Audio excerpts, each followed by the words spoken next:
Hey guys, welcome back to the channel. It's 12:20 p.m. on Saturday, June 6, 2020. Yield trading. I was ragging on the market in the last video just because of the bubble-ish activity of the market, and it really is that the movements are erratic. The stuff that we saw on Friday yesterday was crazy. Some of the movements, and a lot of stuff got sold into, but it doesn't mean that the market can't continue higher here. It definitely means that we are going to either go sideways here, or the average stock, even the leaders, are going to run out of gas a little bit. Doesn't mean we're going to pull back significantly, but strategies should still be bullish here. And I'm going to show you a couple points that I'm looking at here on the weekly. So here's the weekly oscillator on the McClellan. We broke on a trend to the upside significantly, powering up through the red, and we have a lot more room to go with different price points here correlated on the New York Stock Exchange. We could still go quite a bit higher. And what the area that I'm looking at, you also have a weekly crossover on the MACD with plenty of room to the upside.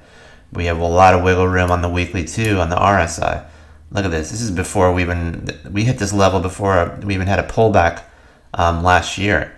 And these peaks in here are significantly higher on the RSI, and we were at much higher price points as well. So there's still more room to the upside, which is hard to believe, but we just call it like we see it. So here's the price points that I'm looking at, and if we can zoom in on this area last year, it was basically where the market took off from June and July and broke out basically from a descending channel. And let's go to the daily on this to show you a little bit better example of why the market still has more to go to the upside. And like I said, everything's changed 2 days ago. Everything changed, and you could see, and I'll show you on the charts as well.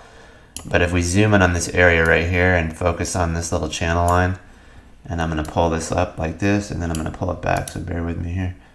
You'll see that these are our weekly closes here. So we had this little higher low, higher high channel, kind of a little bit of a descending trend line. And what happened was once we broke through that in October, this is the area that we broke at right along here. And I drew a horizontal line. It's around 13,131 in the New York Stock Exchange. We actually back tested that descending line right there. I'm not going to remove this line so you can see it clear, but we actually back tested it, spot on, and then you move across. That's the descending line. So this candle is significant, break to the upside. You also had a weekly MACD cross there too.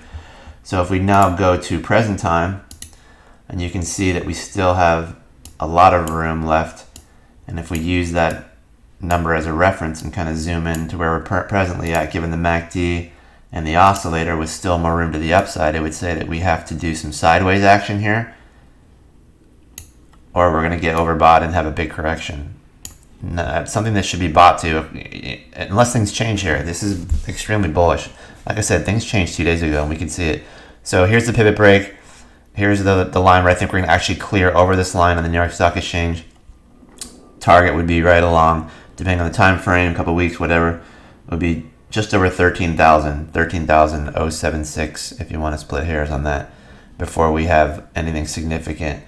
Can we pull back before that? I think we probably do, because a lot of the stuff that we saw seemed to indicate that it was a little bit of a blow off yesterday, Friday.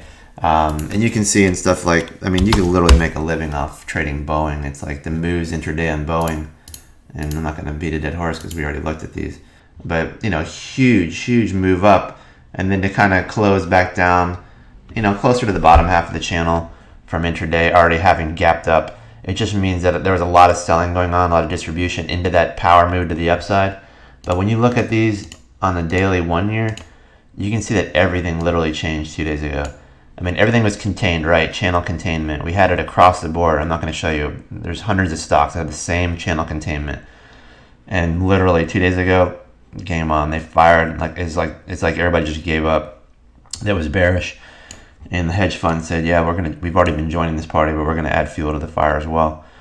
Fuel to the fire. So you can see the expansion in the volume. These are huge moves, right? All based off that, lackluster employment report that we saw, but you still have expansion on the MACD, and significant at the angle that it's coming at right here without any tapering off or a roll. You're above these price points where we're at way higher levels. So there's still more room to the upside.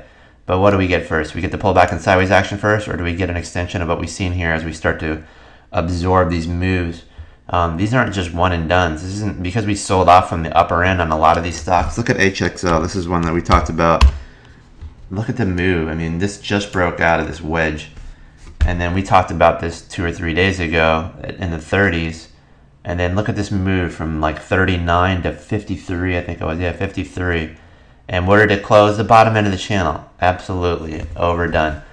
Because people were just buying hand over fist, getting into the market, short covering, whatever. The hedge funds lined up looking for the same thing that everybody's been looking at. All the bears have been looking at on the yearly. That, yeah, we kind of topped out here. We were going to start a pullback after overextension. Instead, we got a rocket to the upside as everything kind of moved in tandem. And then here we are here with the different levels on the RSI. We still have more room in the daily as well. And the weekly has a lot more room. So the strategy here is that, yeah, we can start shorting a little bit intraday because we know that those lofty levels that were reached were way overdone to the upside. But it's all about time now.